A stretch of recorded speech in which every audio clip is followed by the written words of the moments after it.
हमारे पास वक्ता और विशेषज्ञ धरा विज्ञानी आदरणीय डॉक्टर सत्येंद्र सिंह जी, प्रख्यात इतिहासविद डॉक्टर विकास सिंह जी, IQSC की हमारी सेल की अध्यक्षा डॉक्टर दीप्ति सिंह जी, डॉक्टर अनिता जी, महाविद्यालय परिवार के जितने भी जन मुझे दिख रहे हैं यहाँ, मैं एक एक का नाम अखलाक जी, शिव कुमार जी, हरेंद्र जी, अमित जी, शैलेंद्र जी और हमारे कुछ प्यारे शोध छात्र भी यहाँ नजर आ रहे हैं। मैं आप सभी का इस पूरे महाविद्यालय के तीनों प्रकल्पों की तरफ से हार्दिक अभिनंदन करती हूँ। और चूंकि संतन जी ने एक बहुत गुरुतर उत्तरदायित्व तो दिया है मुझे, तो उसको सम्यक निर्वहन की मैंने कोशिश की है। बहुत स्वास्थ्य मेरा अच्छा नहीं है, लेकिन जहाँ काशी पर बोलने की बात है तो काशी की वृत्ति जो है, काशी का रहने वाला आदमी फिर वो अनवरत बोलता ही रह जाएगा, ता जिंदगी वो काशी पे बोलता रहेगा। फिर भी काशी की महिमा उसके मन से पूरी की पूरी ध्वनित नहीं हो पाएगी। कुछ मेरी भी ऐसी मनोस्थिति है। और विषय जो आपने दिया है, दोनों बड़े प्रिय और बड़े मनोरंजक रोचक विषय हैं, भोजन और लोक। तो मैं इन्हीं दोनों पर फोकस करके अपनी बात को रखूंगी। बीच बीच में मेरी खांसी से जो व्यवधान उपस्थित होगा उसके लिए मैं क्षमा याचना पहले से कर लेती हूँ, और मैं उस पूरे सेंटेंस को मैं दोबारा दोहराऊंगी। इसको थोड़ा आपको सहन करना पड़ेगा। तो देखिए, काशी पर बोलने से पहले मैं काशी की महिमा एक श्लोक के माध्यम से आपको पढ़ करके सुना रही हूँ। दृशाम कृतार्थे कृतराशि दर्शनम, दृशाम कृतार्थे कृतराशि दर्शनम, तनुः कृतार्था शिव काशीवासिनी, मनः कृतार्थम धृत काशी संश्रयः, मुखम कृतार्थम कृत काशी सम्मुखम। आपकी दृष्टि, आपके नेत्र कृतार्थ हो जाते हैं जब आप काशी का दर्शन करते हैं।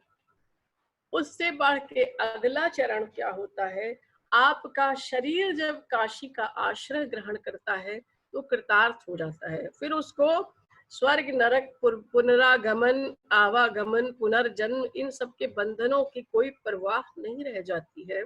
यह है काशी। मनः कृतार्थ धृत काशी संश्रय, आपका मन जब काशी में रम जाता है, आप कहीं भी होते हैं काशी की वृत्ति के हो जाते हैं, तो आपका मन कृतार्थ हो जाता है और आप क्या हो जाते, महामना हो जाते, महादेव के मन के समकक्ष हो जाते हैं।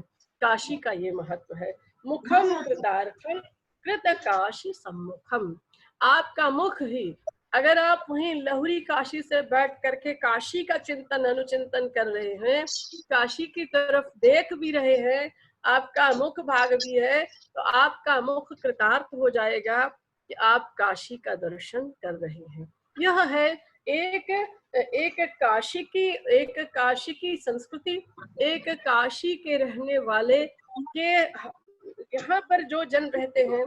काशी कहते हैं कि काशी जो है विश्व की प्राचीनतम जीवंत नगरी है और सांस्कृतिक राजधानी है हमारे देश की।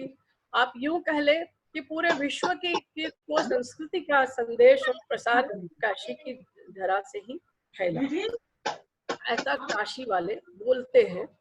अपनी नगरी के प्रति सबका जो है एक पॉजिटिवनेस, एक बोझ, एक गहरा लगाव होता है। इसलिए सब लोग अपने नगर और अपने पुर और अपने ग्राम की तारीफ करते हैं। लेकिन काशी के संदर्भ में यह बात थोड़ी फर्क हो जाती है, अलहदा हो जाती है। काशी के संदर्भ में जितना भी महात्म्य कहा जाता है, काशी सबको चरितार्थ करती है, सब जो है काशी में है। जितना काशी का महात्म्य है उसके लिए वेद पुराण शास्त्र लोक सब छोटे पड़ जाते हैं, इतनी महिमामयी यह काशी नगरी है। अब सवाल ये उठता है कि हमें तो लोक पे बात करनी है, लेकिन उससे पहले मैं काशी के लोक से आपको परिचित कराना चाहूंगी। देखिए, काशी एक नगर नहीं है, एक नगरी नहीं है, काशी एक संस्कृति है।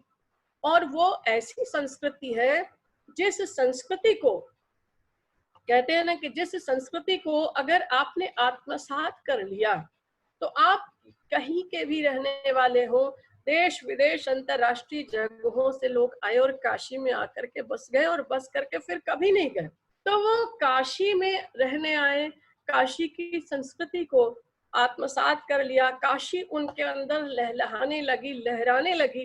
तो काशी ने उनको भी सर आंखों पे बिठा लिया। आचार्य शंकर से लेके कबीर सब, तुलसी, सबके सब आपके सामने है। तो कहने का अभिप्राय मेरा ये है कि काशी एक संस्कृति है, और संस्कृति कैसी है? जो कि महादेव की नगरी है। तो महादेव स्वयं कैसे हैं? अड़भंगी एक शब्द काशी में बोला जाता है, और पूर्वांचल के लोग इस शब्द से बहुत अच्छी तरह से परिचित भी होंगे कि महादेव स्वयं कैसे हैं, अड़भंगी हैं। सब कुछ उनके यहाँ उल्टा पुल्टा, बिखरा हुआ, स्कैटर्ड है सारा कुछ, लेकिन गृहस्थ है। ये एक बहुत बड़ी खासियत महादेव की। इसलिए महादेव को लोग अपना आराध्य मान करके उनसे तादाद में स्थापित करके चलता है। तो जो कि महादेव की नगरी है, सब कुछ यहाँ महादेवमय है, सब कुछ यहाँ भोला की तरह है, शिवत्व मय है। तो यहाँ शिव है कंकर कंकर में, तो शिवता भी है यहाँ के रज रज में। इस बात को बहुत गंभीरता से लेने की बात है। अब शिवता पर मैं कभी इस पर विस्तार से बाद में बात करूंगी, अभी तो लंबा व्याख्यान हो जाएगा इस पे बात करूंगी। तो कहने का मतलब कि एक फक्कड़पन, एक अलमस्त बौराहापन, एक खिलंदड़ापन, एक जिसको कहते हैं कि एक काशी वासियों के अंदर एक भोला सा बच्चा निवास करता है, चाहे वो कितना भी बुजुर्ग हो जाए। काशी में जरा जरा नहीं है, बुढ़ापा नहीं है, क्योंकि महादेव बूढ़े नहीं है, तो काशीवासी कभी बूढ़ा नहीं होता, ऐसा माना जाता है। तो कहने का मतलब यह है कि काशी का जो यह की जो यूनिकनेस है, जो उसका वैशिष्ट्य है, वो सबसे बड़ा वैशिष्ट्य क्या है? इसका अलमस्त फक्कड़पन, इसकी फकीरी, इसका अड़भंगीपन, इसका सब सारा कुछ महादेव की तरह ही सब कुछ बिखरा बिखरा सा, सब कुछ सबके सामने है, कुछ भी यहाँ गुह्य या गोपन नहीं है। तो यह जो पारदर्शिता है, यह काशी को इसलिए महत्वपूर्ण बना देती है कि जो काशी के जन के जो अंदर है, वो बाहर है, फटाक से आपके मुंह पर बोल देंगे, वो अंदर कुछ भी अपने रखते नहीं है। तो और दूसरी चीज, एक यहाँ एक बहुत बड़ा शब्द है जिसको बहरी अलंग। मैं इन शब्दों को पहले इसलिए बता दे रही हूँ कि ये टेक्निकल वर्ड्स है, काशी से जो परिचित नहीं है वो नहीं जानते। बहरी अलंग, गंगा के उस पार को बहरी अलंग कहते हैं। गंगा के उस पार उस जमाने में तब इस तरह से बिल्डर्स और इस तरह से कंक्रीट के जंगल नहीं हुआ करते थे, तो गंगा जी के उस पार जो है पूरा लोग जाते थे, वहाँ बाग बगीचे हुआ करते थे, हरे भरे खेत रहे होंगे, वहाँ ये मौसमी फलों की खेती भी हुआ करती थी। तो लोग, काशी के लोग सुबह, उनको काशी के लोगों का पहनावा जो है, रोजमर्रा का पहनावा से तो आप वाकिफ हैं, उनकी पूरी जिंदगी 2 लंगोटा और 2 गमछा से कट जाती है। उन्हें कोई फर्क नहीं पड़ता कि लोग क्यों खाप पहन के घूमे, कि लोग रेशम पहन के घूमे। तो एक गमछा लेकर के कंधे पर, एक गमछा पहन के काशीवासी जो है गंगा को पार करके उस पार जाते थे, गंगा स्नान करते थे। स्नान करने के बाद और वहीं जो कुछ भी उपले सुपड़े जोड़ करके जो उनके पास आटा वाटा ले जाया करते थे, और भोजन बना करके भोजन वोजन करके साफा पानी करके आते थे। अब साफा शब्द से को पकड़िएगा, यहाँ साफा शब्द जो है बड़े प्रतीकात्मक अर्थ में आता है। साफा से मतलब पगड़ी भी होता है, साफा से मतलब साबुन की बट्टी घिस घिस करके अपने गमछे को धोने से भी आता है। तो काशी का जो ये अलमस्त फक्कड़पन है, वो महंगा एक जो बड़े महंगे साबुन भी काशी का आदमी उसके लिए क्या है, वो रेह से भी धो लेता है, और जब उसको मिल गया तो वो लक्स साबुन से भी अपना गमछा खूब रगड़ रगड़ करके धो करके एकदम कि और चमकाता था। क्या उसके अंदर मूल भावना क्या हुआ करती थी कि गुरु गमछा जो है लक्स से आग धोली है, दिन भर ही हम मैं बीच में बनारसी का प्रयोग इसलिए करूंगी कि वो धार आप तक मेरी पहुंचे, तो इसको आप माइंड मत करिएगा। तो गुरु गमछा आज लक्स से खूब चरली है बढ़िया गंगा जी के तीरे कि गम गम गम गम की जहर से गुजरब। ये काशी है, ये काशी का लोक है जो थोड़े समय खुश है, थोड़े समय संतुष्ट है। यहाँ मिल्कियत की लड़ाई नहीं है, यहाँ वसीयत के झगड़े नहीं है, यहाँ जो है अहंकार अभिमान नहीं है, अभिमानी समाज है। यहाँ यहाँ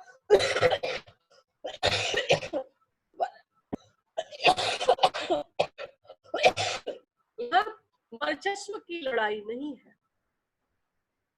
यहाँ कबीर कहते हैं ना, मूल उतारे कर धरे, वो भी तो खुशी की ही है। यहाँ मूल को कर पे उतार के धर करके चलने वालों की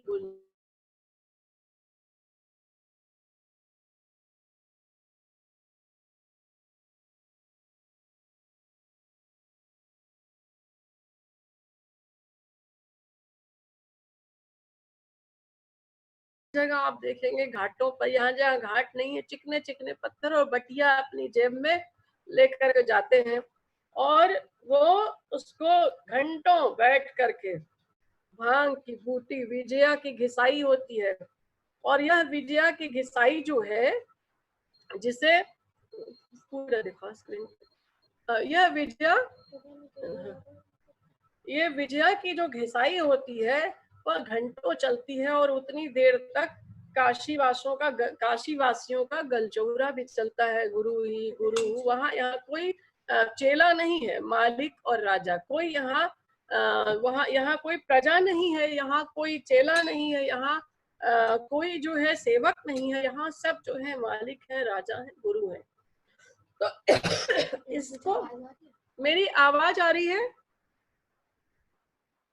देखो आ रही है मैम, आ रही है आवाज, आ रही आवाज? हाँ आ रही है। अच्छा, मैं जो मैंने कहा वो रिपीट करूं या आगे बढ़ूं? नहीं, आगे बढ़िए मैडम, आपकी आवाज सुनाई दे रही थी। अच्छा अच्छा, ठीक है, आवाज आ रही थी। Okay okay. हाँ, तो यहाँ यह जो निराभिमानी समाज है, और वहाँ जो भांग बूटी छान करके और ठंडई दबा करके, और यहाँ छोटी सी भांग, छोटी गोली से काम नहीं चलता है, बड़ा बड़ा करीब 100 बड़ा सा एक गोला, बम के बराबर का गोला दबा करके, और वहां से भोजन करके उसी गमछे को पहन करके और सिर पे गमछे को बांध करके जो लौटने का क्रम है, इसे साफा और पानी। साफा पानी में आप भंग की गोटाई, भोजन, नहाना धोना सब लेकर के आप चलिए, ये है वहां का साफा पानी। तो इन सब साफा पानियों से आप, मुझे लगता है कि अब अच्छी तरह से वाकिफ हो गए होंगे। अब रही बात साहित्य, संगीत, कला, शिल्प इत्यादि की बात जहाँ की जाती है, तो काशी के जो मूल शिल्पकार हैं, साहित्यकार हैं, कलाकार हैं, वह कला को किसी साधना के लिए नहीं करते। वो जो कि महादेव के गणों की तरह उनकी लाइफ है, तो वो आत्माभिव्यक्ति के लिए कला की साधना करते हैं, कला आत्माभिव्यक्ति के लिए रचते हैं।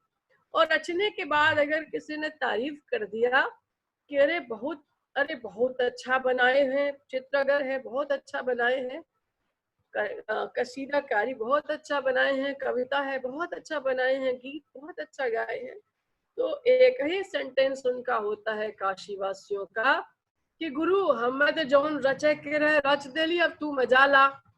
तो मजा लेने का जो ये एक सेंटेंस, एक जो शब्द है, ये काशी के पोर पोर में समाया हुआ है, जिसको हमें समझना होगा।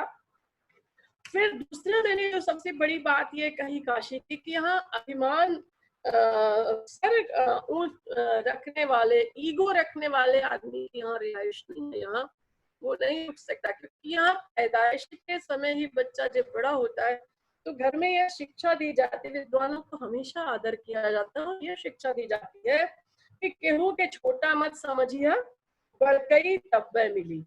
बात समझ रहे हैं आप? ये सबका सम्मान है, सबका आदर है। और काशी की जो यह चौहद्दी है, इस चौहद्दी के भीतर 4 काशी है। ध्यान दीजिएगा मैं जो बात कह रही हूँ।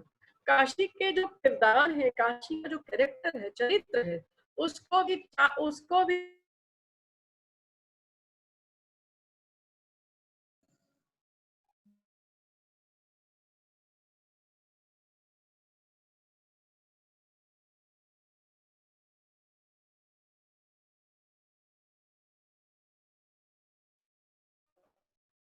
और भोला की हालत, भोला के दुर्व्यसन से वो आप सारे वाकिफ हैं। भोला बड़ा सा भांग का गोला दबा लेंगे, चिलम मारेंगे, कहीं भी जाएंगे घूमने फिरने वहीं धुनी रमा लेंगे। तो भोला के दुर्व्यसनों से पूरी तरह से वाकिफ, वो जानते हैं भोला अगर चढ़ा लिए तो देर तक सोते रहेंगे, जब देर तक सोएंगे तो काशी का क्या हाल होगा। तो भोला को जागिए, आप जागना पड़ेगा आपको। और आपको तो कोई काम है नहीं, गृहस्थी के खटराग से आपको पूरी तरह से मुक्ति पार्वती ने दे रखी है, शिवानी ने। वो सारी अपनी गृहस्थी को संभाल रही है। ऐसे आपके यहाँ ऐसे उल्टे सुल्टे एक से एक आपके परिवार में जो गण हैं, आपका जो परिवार है, उन सब को पार्वती देखभाल कर रही है, सबका भरण पोषण कर रही है। उसके साथ साथ जो ये आपके जो इतनी बड़ी जो नगरी है, इसका भी भरण पोषण अन्नपूर्णा के रूप में कर रही हैं। तो पार्वती थक जाती हैं, देर रात तक उनको भोजन कराना होता है, तो वो थक जाती हैं, तो उन्हें थोड़ा विश्राम करने दो और तुम जागो। अब तुम जागोगे तो तुम जाग के अपना काम करो। और जागने के साथ कार्तिकेय उनके बलिष्ठ पुत्र हैं और बड़े हैं और मैच्योर हो गए हैं, बालिग हैं। तो कार्तिकेय के लिए आदेश बलई सरदार का होता है कि ऐसा न है कि कार्तिक के कहा उठे दंड। स्वास्थ्य पर बड़ा ध्यान है यहाँ अखाड़े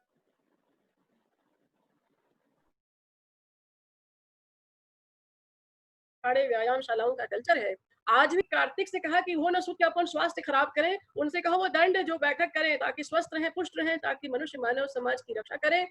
गणेश अभी छोटे हैं, उनको बिस्तर पे पेशाब करते हैं, करने दो, उनका अपराध क्षम्य है। लेकिन आगे देखिए क्या कहते हैं, ये सिर चढ़ी गंगिया के नीचे उतारा, पपियन के पुण्य कुछ लूटेगा।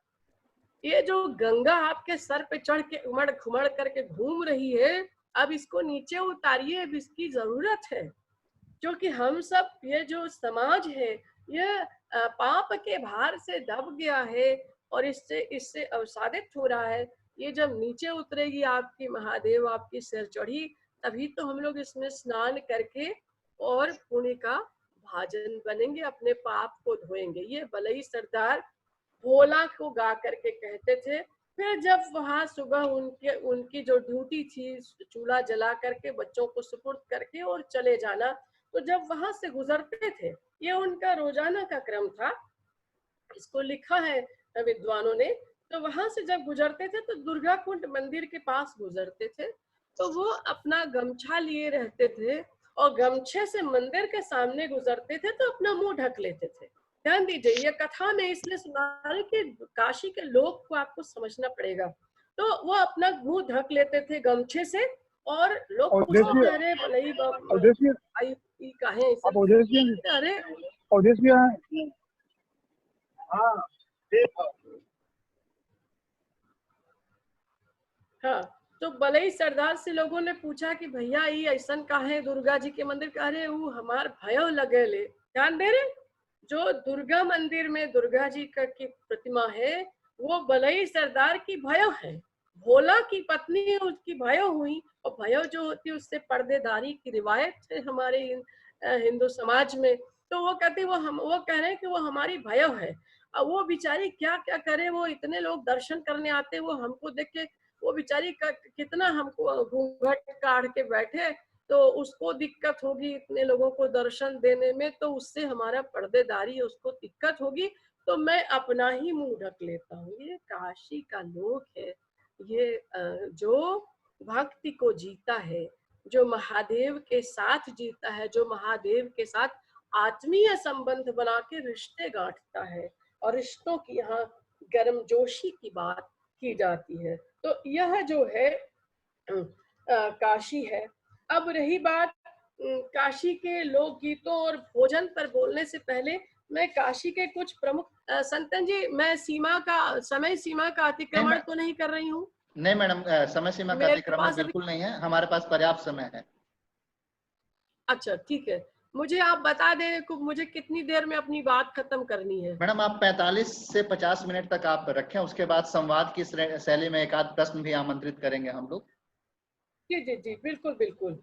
क्योंकि जब मैं लोक की बात करूंगी तो काशी के जो मेले हैं, लक्खी मेले, मैं उनकी बात किए बिना वो बात निकल करके आएगी नहीं।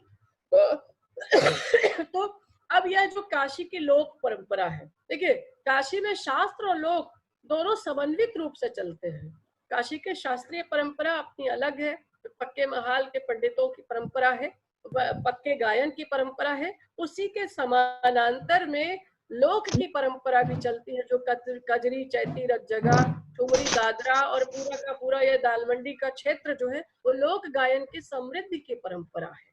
लेकिन इन परंपराओं को आम जन तक जो पहुंचाने की जो कवायद हुआ करती थी वो काशी के मेलों के माध्यम से होती थी।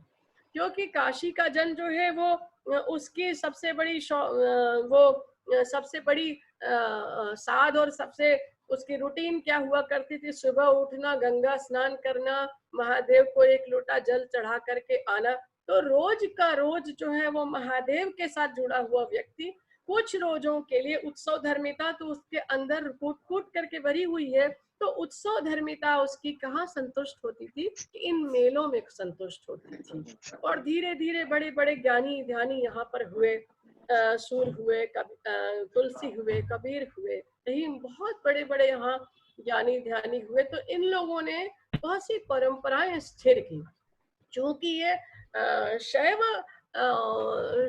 पथ का शैव मतावलंबियों का ये हिस्सा है। लेकिन यहाँ पर वैष्णव परंपरा भी स्थिर हुई, क्योंकि यहाँ तुलसी हुए तो उनको लगा कि क्यों ना महादेव के राज्य में, महादेव के हिस्से में राम का भी गायन हो। क्योंकि महादेव की जब कथा होती है तो शंकर और पार्वती भी सुनने जाते हैं उनकी कथा को। तो यही जो सोच थी, इसने राम की कथा को भी यहाँ स्थापित किया। और इसमें आप ध्यान देंगे कि नाटी इमली का एक प्रसिद्ध भरत मिलाप था, प्रसिद्ध भरत मिलाप होता, जो दुनिया में विश्व है, दुनिया में प्रसिद्ध है नाटी इमली का भरत मिलाप। और यह लक्खी मतलब जो मेले उस जमाने में लाख के लगभग लोग इकट्ठा हो जाते थे, तो वो मेले जो है उनको लक्खी मेला कहा जाता है। अब तो करोड़ के लगभग होने लगे हैं लोग, इतनी संख्या बढ़ गई है। तो यह जो आयोजन काशी का जो उसकी आध्यात्म और उसकी प्रेम की जो परंपरा थी, यह सामूहिक आयोजन हुआ करता था। इसकी परंपरा तुलसीदास के जमाने में हुए मेधा भगत हुए, जिनके भजन अच्छी तरह से आप लोग इतिहासकार परिचित होंगे। मेधा भगत से बड़े सुंदर भजन गाते थे और वो श्री राम को खोजते थे।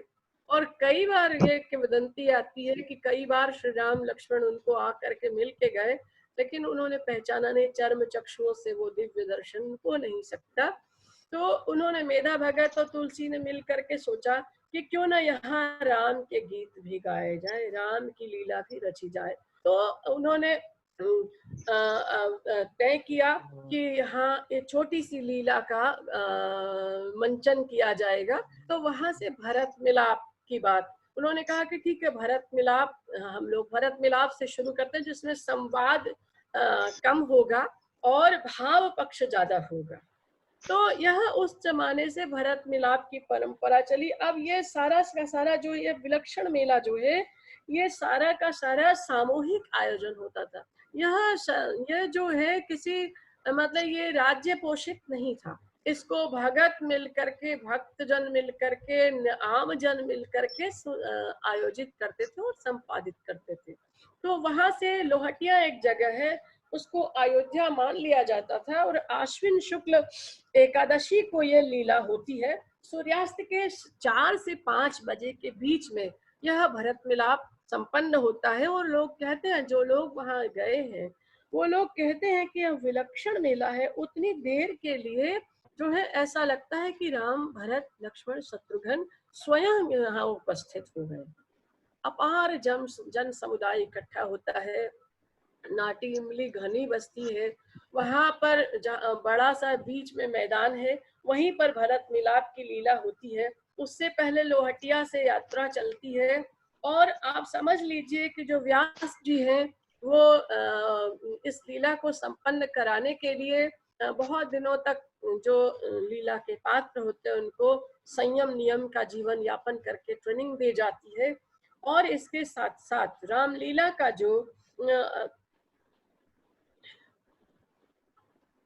मैं ये बनारस की लोक परंपरा, अभी मैं इस पर आऊंगी, दाल मंडी, और अभी जो सवाल आया है इस पे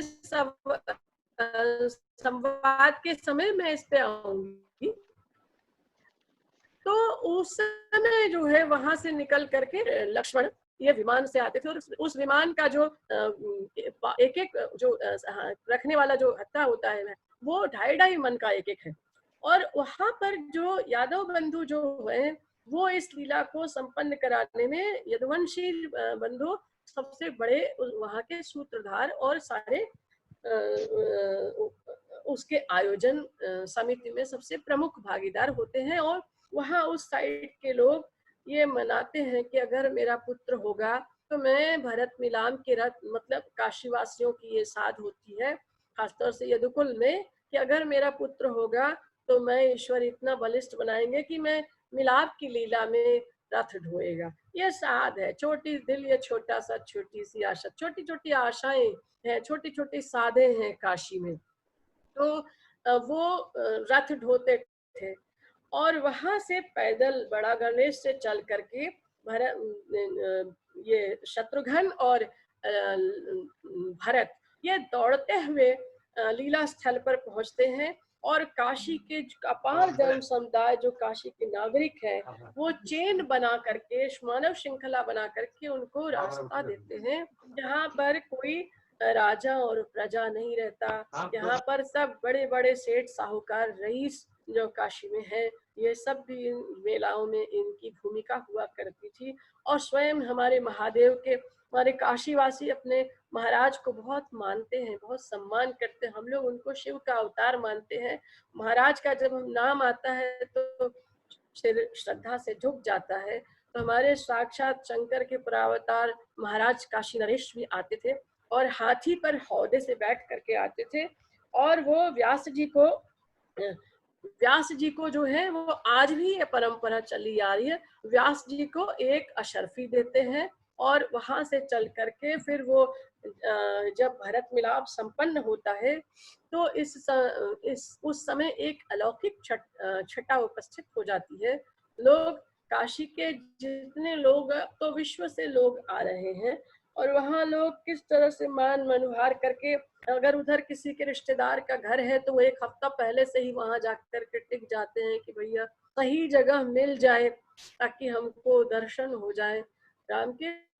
ये मेलाओं की, ये मेले की परंपरा, इसमें तुलसी और मेधा भगत के साथ राजा टोडरमल का भी बहुत बड़ा योगदान रहा।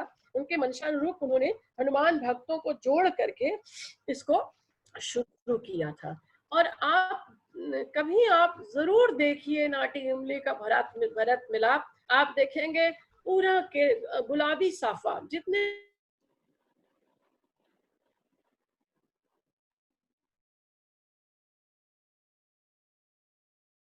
समुदाय ऐसा लगता है जैसे गुलाबी हो गया हो, साफा पहन करके और रथ को होता हुआ, और फिर रथ से उतार के, विमान से उतार करके कंधे पर बैठा के दौड़ते हुए फिर वो लीला स्थल पर पहुंचते हैं।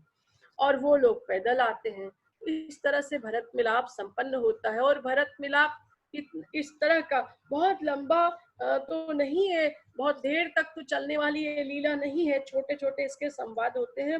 भाव पक्ष ही सारा प्रमुख होता है, इसलिए बहुत देर तक वहाँ मेला लगाने की इतनी जगह भी नहीं होती है कि बहुत सी उत्पादों की वहां पर बिक्री के लिए छोटे छोटे दुकानें और मेले ठेले में जो लगता है वो लगे। तो इस तरह से ये लीला संपन्न होती है। लोग जो है उस समय ज्यादातर, उस जमाने में जब ये बहुत पहले की बात है, तो ज्यादातर जो है मिठाई के नाम पे वो बर्फी थी, और जो बड़ी सूखी सूखी हुआ करती थी, जो उच्च कोटि की थी, तो वो बर्फी खरीदते थे। ज्यादातर ये चूड़ा होता है, नए धान का चूड़ा और चूड़ा रेवड़ी, ये लेकर के और धनुष बाण लेकर के बच्चे छोटा सा एक एक मने इसको खिलाने के बाद, और एक छोटा छोटा पान। बनारस में हर बात की बात पान खाने की जो परंपरा बड़ी सुदृढ़ है ना, तो बाल से लेके वृद्ध तक खा करके, और पान को खाने के साथ साथ एक बूंद जो है वो अपने कुर्ते पे गिराने की भी परंपरा है। मतलब घर जाने पर आप ये कैसे बताएंगे कि आप मेले में गए थे, तो यह जो एक बूंद पान कुर्ते पे गिराने का था, ये सब जो है पूर्व वो सारा नियोजित होता था। ये बनारस है। तो अब इसमें आप देखिए कि इसमें बहुत से उत्पादों की बिक्री के लिए बहुत भीड़ नहीं लगती। अब दूसरा एक बड़ा लक्खी मेला बुढ़वा मंगल, ये बड़ा रंगारंग और बड़ा बहुत प्रतीकात्मक, और जो भी सवाल मुझसे पूछा गया है, हाँ हाँ मैं बताऊंगी। अभी निरंजन ने मुझसे सवाल पूछा है कि दालमंडी क्षेत्र का क्या योगदान रहा, तो मैं बुढ़वा मंगल पे आ रही हूँ, और दालमंडी क्षेत्र का योगदान अपने आप समझ में आ जाएगा।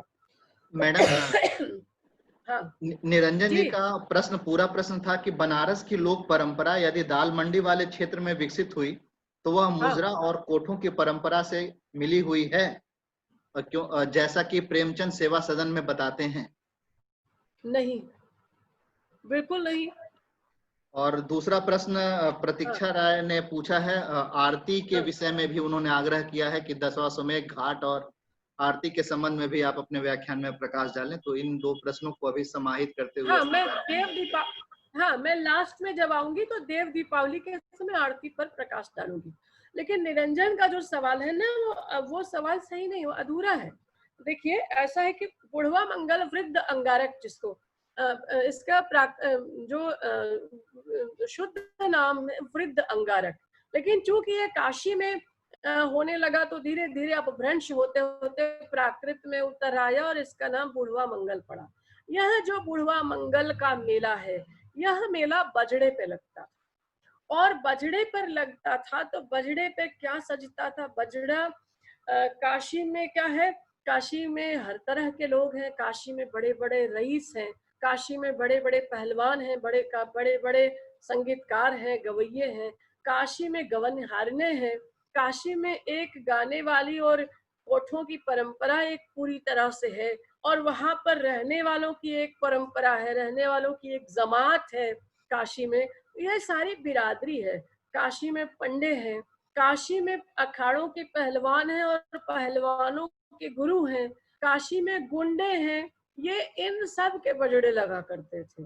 और यह जो लोक परंपरा, लोक गायन की जो परंपरा है, वह दालमंडी में जरूर पनपी, लेकिन सिर्फ वही क्षेत्र, दालमंडी क्षेत्र ही वहाँ नहीं। वो प्रेमचंद जी ने जितना लिखा है सिर्फ उतना ही सत्य नहीं है। आप और भी काशी के इतिहास के को पढ़ेंगे तो आपको स्पष्ट समझ में आएगा कि कहाँ और भी कहाँ कहाँ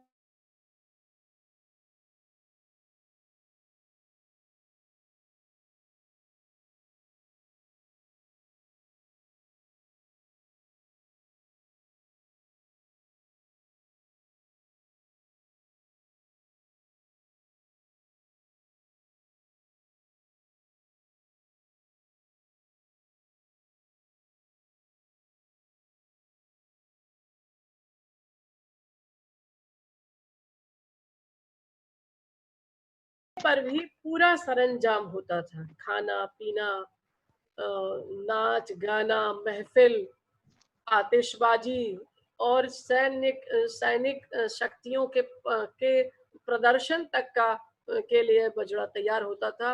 लाठी, तलवार, भाला लेकर के, क्योंकि गुंडों की भी तो नगरी थी ना काशी, ठगों की भी नगरी थी काशी।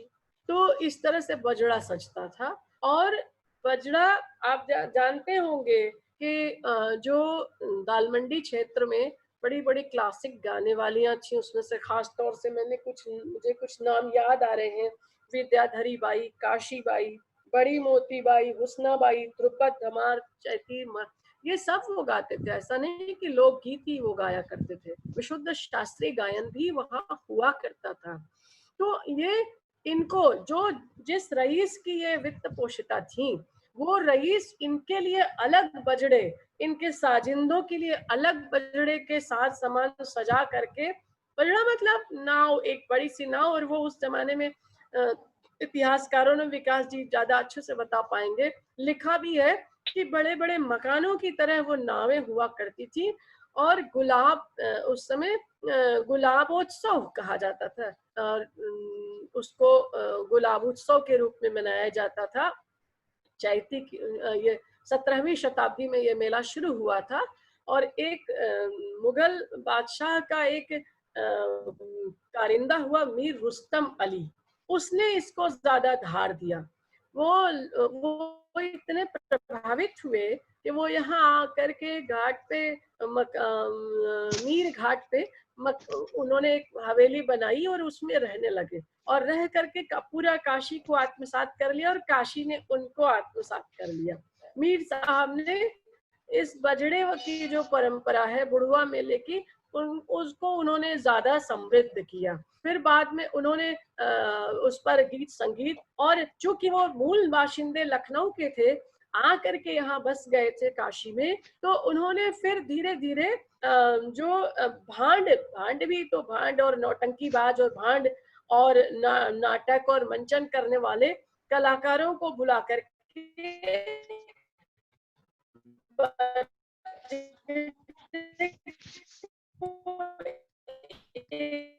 बजड़े को एक अलग आयाम विकसित, बल्कि उन्होंने भांडों के लिए भी बजड़े नया डायमेंशन उसके लिए खोला। तो हम ये नहीं कह सकते हैं सिर्फ कि दालमंडी में ही लोक कलाओं का विकास हुआ है। दालमंडी के अन्य क्षेत्रों में भी, दालमंडी से आप हट करके इधर आप चौक साइड में आइए, इधर घाटों पर आप आइए, तो घाटों पर भी बहुत कला विकसित हुई। अमीर घाट स्वयं आप देखिए, पूरा का पूरा इलाका ही भांडों और मिरासियों का है। तो आप कैसे कह सकते हैं कि लोक कला सिर्फ वहां तक सीमित होकर के रह गई है। तो इस पर ज्यादा विस्तार से पढ़ने के लिए आप बद्रीनारायण प्रेमघन को पढ़िएगा, क्योंकि वो यहाँ रह करके, वो भारतेंदु बाबू हरिश्चंद्र को पढ़िए। तो इन लोगों ने इस पर विस्तार से लिखा है, क्योंकि इन लोगों ने यहाँ को जिया है, काशी को जिया है। तो अब चूंकि महाराज ईश्वरी नारायण सिंह बहुत कलानुरागी थे, तो भारतेंदु बाबू को अपने यहाँ बुला लिया करते थे, और वहाँ बैठ करके और शास्त्र और साहित्य और लोक चिंतन हुआ करता था। अब एक छोटा सा उदाहरण मैं आपको बता दूं कि बड़े बड़े रईस, एक छोटी, अगर आप कहें तो एक छोटी सी घटना भी इस मेले से जुड़ी हुई बता दूं आपको। उस जमाने की 18वीं 19वीं शताब्दी की होगी, ये अंग्रेज शासन था तब। तो उस समय हुआ कि एक बड़े रईस थे, और काशी में उनकी बड़ी चली बली थी, राय कृष्णदास जिनके परिवार के थे, राज कृष्णदास। तो बड़े रईस थे, और दो भाई हुआ करते थे, जो आज गुरुधाम कॉलोनी बन गई है, वो गुरुधाम बगीचा हुआ करता है। एक बाबा प्रसाद थे, वो बाबा गुरु उनको लोग कहते थे। तो अनपढ़ थे, जाहिल और समृद्ध थे, दंड बैठक इत्यादि और पाव भर मलाई और घी का सेवन करके शरीर बनाते थे पुष्ट, और थोड़े रसिक भी थे। तो जिस गायिका पर राय साहब आसक्त थे, उसी गायिका पर ये बाबा गुरु भी आसक्त हो गए। अब सवाल वर्चस्व, यहाँ देखिए, छोटी छोटी चीजों में यहाँ लड़ाइयाँ, मिल्कियत के लिए कभी लड़ाई नहीं हुई। अजीबो गरीब यहाँ मुकदमे हुए, अजीबो गरीब यहाँ लड़ाइयाँ चली। जब मैं पढ़ रही थी तो मुझे लग रहा था इन सब चीजों पर भी बातें आनी चाहिए। तो वहाँ अब वो वर्चस्व वहाँ क्या हुआ कि बाबा गुरु वहाँ जाएं कि राय साहब जाएं, तो इस तरह से दोनों में तनातनी। और एक गणिका पे 80 लठैत लेकर के राय साहब आए और 90 लठैत लेकर के बाबा गुरु आए। और आप सोचिए कितना खून खराबा हुआ होगा। फिर ये हुआ कि कोई समय की रिवायत हुआ करती थी, फैशन हुआ करता था कि अगर आप अमीर हैं तो एक आध आप रख सकते हैं एंटरटेनमेंट के लिए। तो ये होता था कि आप जो है अगर आप चाहते हैं कि दूसरा कोई वहां ना आए तो उसके पुरुषत्व की हानि मानी जाती थी अगर कोई दूसरा वहां गाना सुनने पहुंच गया तो उस पे तो वो जो है कहा जाता था कि फिर आप इसको अपने पास ले जाओ, पूरा इसका खर्च उठाओ। तो ऐसी इतना हीला नहीं रहा होगा उनके पास, तो उन्होंने लड़ करके ज्यादा नुकसान पहुंचाया। तो एक बार क्या हुआ कि बाबा गुरु अंदर थे और राय साहब अपने 80-90 लठैतों को लेकर के आ गए। पता चला तो बाबा गुरु दालमंडी की एक छत से दूसरी छत होते हुए कूदते हुए, लठैत आदमी कूदते हुए चौक थाने में कूदे। और चौक थाने का दरोगा था, वो उनका चेला था, जान पहचान थी उसने। और उधर इनके गुंडों ने घेर लिया, गणिका के घर में घबरा के खोजने लगे सब। उसने कहा वो तो भाग गए। तो उसके बाद दरोगा ने जो है चौक थाने के उनको पालकी में और ओहार डाल के, ओहार मतलब चादर डाल करके उनके घर शिवालय तक पहुंचाया। अब ये घटना जो है वो तो भाग गए। अब ये घटना घट गई और राय साहब के दिमाग में ये ग्रंथि बन गई। एक बजड़ा शानदार बाबा गुरु का सजता था और एक बजड़ा शानदार राय साहब का चलता था। बजड़े की शान शौकत और सजावट में भी बड़ी भारी राइवलरी हुआ करती थी। घर बेच के, गहना बेच के, सामान बेच करके बजड़ा सजाया जाता था। ये बनारस है, ये बनारस का लोक है। शास्त्र की बात बिल्कुल अलग कर दीजिए। ये फक्कड़पन है और ये बेकार की ये जिद है, अनूठी जिद है। तो वहां बजड़ा सजा और पता चला कि बाबा गुरु के ही बजड़े पर वो जो गायिका थी बड़ा अच्छा गाती थी और वो उन्हीं के बजड़े पे सवार थी। और जब उसने लंबी तान छेड़ी तब उधर किसी ने राय कृष्ण दास की तरफ से कह दिया कि बाबा गुरु तुहार मतारी नाचत नहीं का। ध्यान दीजिएगा क्या शान की लड़ाई होती। उतनी देर में एक मतलब इन दोनों बजड़ों के साथ साथ पैरेलल में इनके लठैतों का बजड़ा और गुंडों का बजड़ा चलता था। वो भी एक शान शौकत हुआ करती थी, उतना खिलाया जाता था, उनके वर्जिश पे ध्यान दिया जाता था। तो वो बोले कि नहीं हमार मतारी तो ना है, तुहार बहिन नाचत थी। और उसके बाद बाबा गुरु ने एक जूता ऐसा खींच करके फेंका कि राय साहब के सीने में जाकर के वो लग गया सीधे। तब तक बहुत बवाल मचा और एकदम जैसे गंगा जी के बीचों बीच धार पे नावों में आप सोचिए कि क्या स्थिति आ गई होगी। और गुंडों ने चारों तरफ से घेर लिया। बीच में फिर आकर के महाराज के कुछ लोग और कुछ खास लोगों ने आकर के किसी तरह से बीच बचाव किया। तो ये घटना पटाक्षेप हुई। लेकिन फिर उसके बाद बाहर निकल करके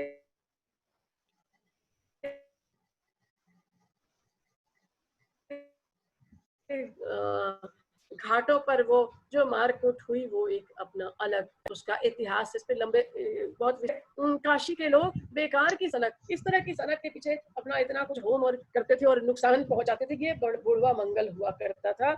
लेकिन इस बुढ़वा मंगल के मूल में जो एक सबसे बड़ी बात ये थी कि इस बुढ़वा मंगल की पूरे वर्ष तैयारी के लिए संगीत, नृत्य, लोक साहित्य, संगीत की साधना पूरे वर्ष चलती थी कि कौन उसमें सर्वश्रेष्ठ गाएगा, कौन उसमें सर्वश्रेष्ठ नृत्य करेगा।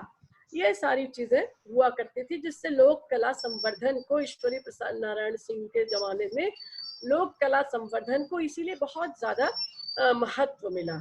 और बजड़े पर भी पूरा का पूरा एक समानांतर किचन उनका चलता था। किचन मतलब एक उनका होता है दस्तरखान सजा हुआ रहता था और किचन उस बजड़े पर भी आप समझ सकते हैं बनारसियों को मिठाई कितनी प्रिय होती है। तो नाना प्रकार के 56 भोग बने ही रहते थे, साथ में सारी मिठाइयाँ, छेने के महंगी महंगी मिठाइयाँ और रबड़ी, मलाई, मलइयो, ये सब चीजें तो हुआ करती थी। साथ में बाबा का प्रसाद मस्त हुआ करता था। बजड़े पर भी वो अपना सील लोट बट्टा लेकर के जरूर चलते थे और लगातार बादाम और भांग की ठंडाई बनती रहती थी, पीते रहते थे। और हालात ये हुआ कि कई बार ऐसा हुआ है कि इतना पी ले, दुर्घटनाएं भी हुई कि नशे में वो अच्छे तैराक होते हुए भी तैर नहीं पाए और डूब करके मर गए। इस तरह की अजीब अजीब जिद्दें और अजीब अजीब सनकों के चलते इन सब चीजों में ऐसी दुर्घटनाएं घट जाया करती थी। तो यह तो बजड़े की बात हो गई, बुढ़वा मंगल की बात हो गई। और इसके साथ साथ खान पान का जो चलता था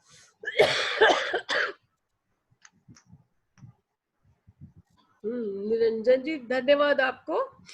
तो अब उसमें आप समझ लीजिए, मैं बराबर कपड़े लत्ते की बात ये हुआ करती थी, बनारसी पूरे साल गमछे में बिताते थे, लेकिन बुढ़वा मंगल पे इतनी सजावट हुआ करती थी कि उस जमाने का जो सबसे महंगा अपने देह पर घस देते थे बनारसी, और पूरा रगड़ के बढ़िया नहा करके धो करके वर्जिश वर्जिश करके और सिर में चमेली का तेल डाल करके और कान में इत्र की फुरेरी और हाथ में गजरा, ध्यान दीजिएगा, हाथ में बेले का गजरा, कान में इत्र की फुरेरी, दुपल्ली टोपी और घुटने तक की धोती और अद्धी का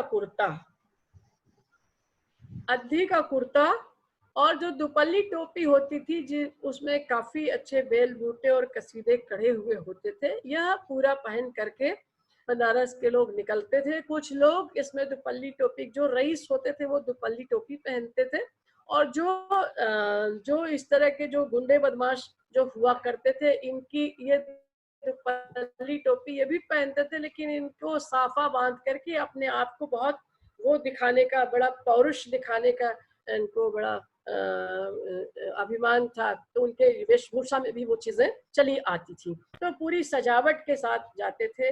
और हाँ, पूरे मेले के दौरान देखिए, ये बुढ़वा मंगल का जो मेला है, घर की महिलाओं को मैं पुराने मेलों में देख रही हूँ कि घर की महिलाओं को इसमें शामिल करने की परंपरा मुझे नहीं दिखाई पड़ी।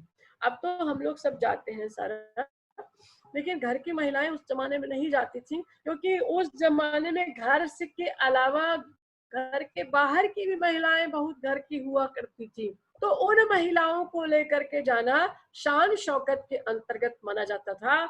और जिस रईस के साथ जिस रईस के साथ संबद्ध जितनी महिलाओं के गाने वालियों के बजड़े चलते थे, उसका उतना ही ज्यादा भोकाल, उसका उतना ही ज्यादा इम्प्रेशन पड़ता था कि बहुत रईस और मालदार है। जो एक अगर एंटरटेनमेंट के लिए एक रखता था, तो कम रईस जो 4-4 बजड़े लेकर के रखने वालियों के साथ चलता था, वो महारईस माना जाता था। तो ये सनके और अजीब तरह के ये सारे खेल तमाशे और इन सारी चीजें ये हुआ करती थी। इसमें भी खान पान में बहुत रिच खाया जाता है। बनारस जो है सादा भोजन नहीं पसंद करता है, और मैं सादा भोजन बिल्कुल नहीं। सादा भोजन का क्या मतलब है? घास फूस, भाई मनुष्य का जीवन पाया है, बाबा सब देख रहे हैं, बाबा सब रख रहे हैं, बाबा सब दे रहे हैं, बाबा सब देंगे, तो हम सादा भोजन क्यों करके पैसा बचाएं? जब हमें बाबा ही रख रहे हैं, तो हम क्यों ना बढ़िया बढ़िया खाना खाएं, अच्छा अच्छा खाएं। तो बनारस का आम आदमी, गरीब से गरीब, रिक्शे वाला भी जो है, मजदूर भी है, वो शाम को जब अपने घर ले जाएगा, तो वो एक छोटा ही, जितना उसके पास पैसा बचा, मलाई लेकर के जरूर जाएगा, क्योंकि वो बिना मलाई के वहां के आम आदमी को खाना नीचे रुचता नहीं, हजम नहीं होता है। और सुबह हर गली कूचे में आप देखते होंगे कि कचौड़ी जलेबी वहाँ का पेट नाश्ता है। रोज कचौड़ी जलेबी खाएंगे लेकिन कभी नहीं उगते हैं। कचौड़ी जलेबी और चने की घुगनी ये वहाँ का प्रिय नाश्ता है जो हर गली कूचे में मिलता है और स्वादिष्ट मिलता है। इसके साथ आप जान सकते हैं कि लस्सी और ठंडई ये तो अतिरिक्त है, तो सब है ही है, इसको तो खाना ही है, ये तो बाबा का प्रसाद है। इसलिए इस तरह की जो चीजें हैं। और फल में बनारस को फलों का शौक नहीं है। बनारस सिर्फ लंगड़ा आम खाता है। क्यों खाता है? क्योंकि उसको लगता है कि ये हमारा है और ये बाबा ने दिया है।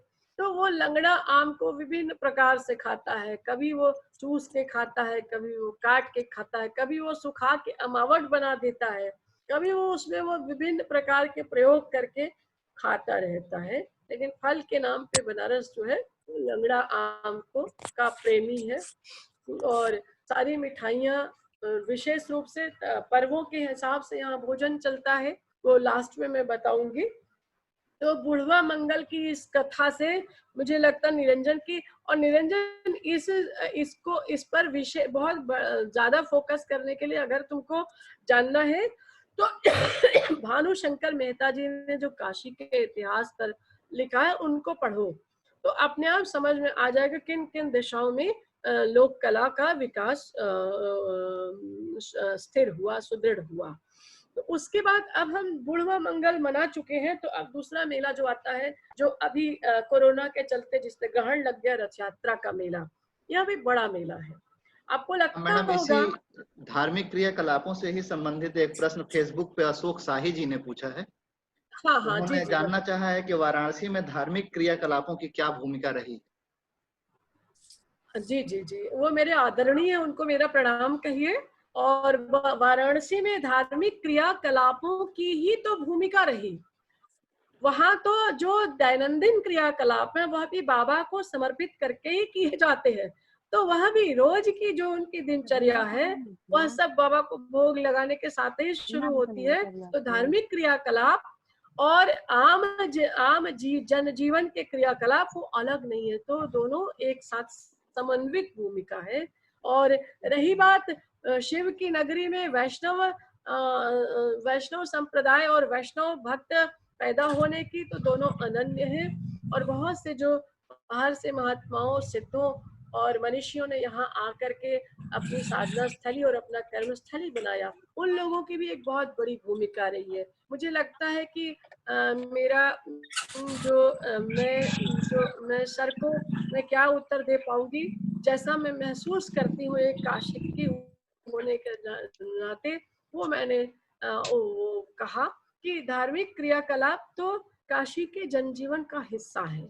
सुबह उठने के साथ जब आप गंगा स्नान करते हैं, जब आप प्रातः वंदन करते हैं, संध्या करते हैं, और कण कण में आप शिव को देखते हैं, और हर गली कूचे में हर जगह आप देखेंगे कि महादेव स्थापित हो, तो फिर काशी तो धर्म नगरी है ही है।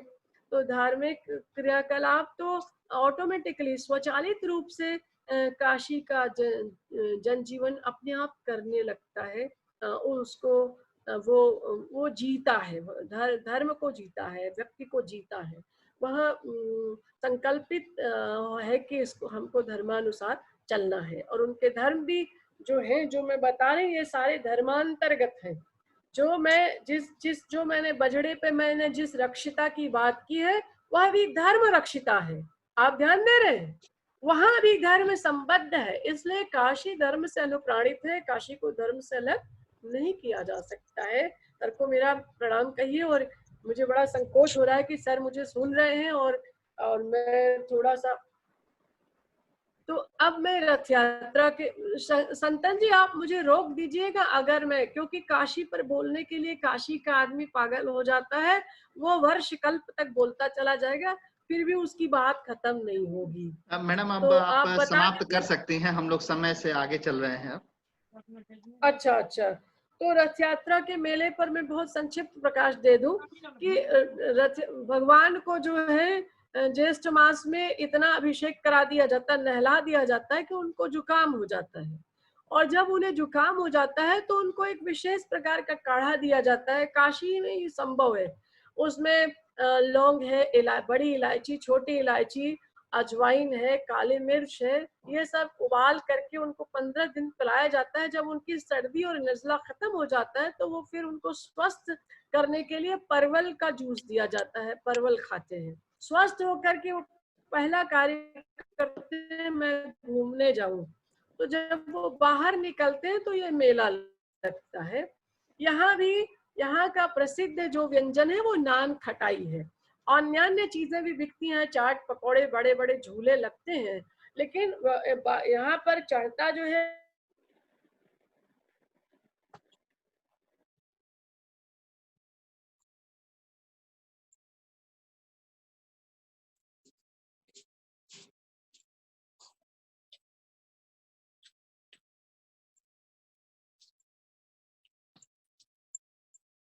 अगला फिर जो है रामनगर की रामलीला, जिसके बारे में तो लोक विशुद्ध है, इस पे मैं क्या बोलूं।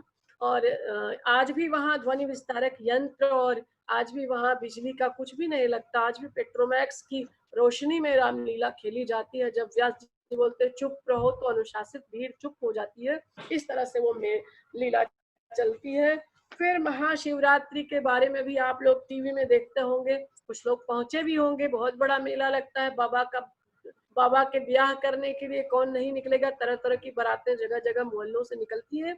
और फिर रंग भरी एकादशी जब आती है तो बाबा का गौना होता है। उस समय काशी अपने आपे में नहीं होता है, क्योंकि उस समय वो बहुत खुश होता है कि बाबा जैसा अड़भंगी फकीर मसान में घूमने फिरने वाला कम से कम गृहस्थी के चूल्हे में, गृहस्थी के खटराग में बंधा, तो तब उस दिन उनके गौने में सभी लोग अलमस्त हो जाते हैं। गुजिया है, मठरी है, जो जो शादी में चीजें बनती और विदाई में दी जाती, मोतीचूर के लड्डू है, मालपुए हैं, और तरह तरह के गुजराती पद्धति के नमकीन है। और उस नमकीनों में भी ध्यान दीजिएगा कि भांग मिलाया जाता है। और जो ठंडई है, जो मलाई है, जो रबड़ी है, जो छेना पायस है, खीर है, इन सब चीजों की तो बातें ही छोड़ दीजिए, ये तो बनते ही हैं। और बाबा की गृहस्थी बस्ती है, खूब ढेर सारे दुनिया भर से फूल मंगाए जाते हैं। मोगरा है, बेला है, चंपा है, कटहरी चंपा है, इन सब से होली खेली जाती है। गुलाब है, और खूब जम करके रंग एक दूसरे पर अबीर और गुलाल छिड़का जाता है। बाबा के साथ होली खेली जाती है। और महंत जो कुलपति तिवारी जी हैं, उनके यहाँ माँ पार्वती के गौने की तैयारी होती है, पालकी सजती है। 4 दिन पहले उनको हल्दी लगती है। महिलाएं पूरे रिश्तेदारी में से आके जुटती हैं, गीत गाती हैं, उनके विदाई की तैयारी होती है, घोड़ी बनना सब कुछ गाया जाता है। और यह मेला जो है पूरी रात चलता है। 11 बजे के बाद कपाट बंद कर दिया जाता है कि अब माँ घर आ गई, उनकी गृहस्थी बस रही है। तब भी बनारसी इतने पागल हैं कि पूरी रात बाबा का दरवाजा खटखटाते हैं। ये इस तरह से आत्मीयता काशी के जन की, भगवान के साथ सारा कुछ इर्द गिर्द जो है, काशी के लोक, काशी का लोक संगीत, काशी का लोक साहित्य, काशी का साहित्य, काशी का धर्म साहित्य, काशी का की शास्त्रीयता, सब कुछ जो है हम देखते हैं घुमा फिरा करके शंकर के नजदीक ही इर्द गिर्द रची बसी हुई है। और फिर एक लोलारक कुंड लोलारक छठ का मेला है, जो संतान के लिए दंपति करते हैं। बड़ा सा कूप है, उसमें स्नान करके कपड़े छोड़ने की परंपरा है। दिन भर व्रत रहती है महिलाएं, पूजन करती हैं। और लास्ट में देव दीपावली, जो आरती पर अभी प्रतीक्षा ने बात की थी, देव दीपावली को अब तो केंद्रीय देव दीपावली समिति बन गई है, लेकिन आपको जान करके ये ताज्जुब होगा कि यह देव दीपावली सिर्फ सहयोग से मनाई जाती है। नवयुवकों का उत्साह और बुढ़वन का आशीर्वाद, ध्यान दे रहे हैं, ये 2 ही साधन हैं देव दीपावली बनाने के। घाटिया संस्कृति के लोग हैं, घाट पर रहते हैं, तो नवयुवकों का उत्साह और बूढ़ों का आशीर्वाद। बूढ़े बैठे रहते हैं अपनी लकुटी लेकर के और बताएंगे आशीर्वाद, ठीक है तू करा। तो क्या होता है, गुरु हम घाट धोई, दूसरा कहता गुरु हम गिरुआ से रंगब, तीसरा कहता गुरु हम दिया में बत्ती डालब, गुरु तीसरा चौथा कहता गुरु हम तेल डालब, पांचवा कहता है गुरु हम उनमें जलाई और हम सजाई। ऐसे करते करते काशी के जो ये सहकार संस्कृति है, ऐसे करते करते पूरा सज जाता है, आतिशबाजी होती है, आरती होती है और पंचगंगा घाट पर 1000 दीपक उस दिन जलता है। मतलब उस दीपक को देखने के लिए अंतर्राष्ट्रीय मीडिया के लोग आते हैं, वो 1000 दीपक जलाया जाता है। उससे आरती उस दिन होती है, विशेष आरती होती है, घाट खूब सजता है। और इस तरह से आप जानते होंगे कि जब ये देव दीपावली होती है उसके 3-4 महीने पहले से काशी का कोई भी हिस्सा, लोगों के घर तक होटल बन जाते हैं, कुछ भी खाली नहीं रहता जहां पर कि लोग रह सके। दुनिया भर के लोग देखने आते हैं। अब मैं काशी पर क्या बोलूं, बोलते बोलते मैं सुबह न कर दूं, मैं भी तो काशी की ही हूँ। इसलिए संतन जी ने मुझे अल्टीमेटम दे दिया है। आशा है कि आप लोगों ने मेरी बात को अन्यथा नहीं लिया होगा और अपनी बात को पूरा पहुंचाने की कोशिश की है मैंने, और जहां तक मैं सफल हो पाई हूँ। और अंत में मैं यही कहूंगी कि जय काशी और बम बम भोले, हर हर महादेव।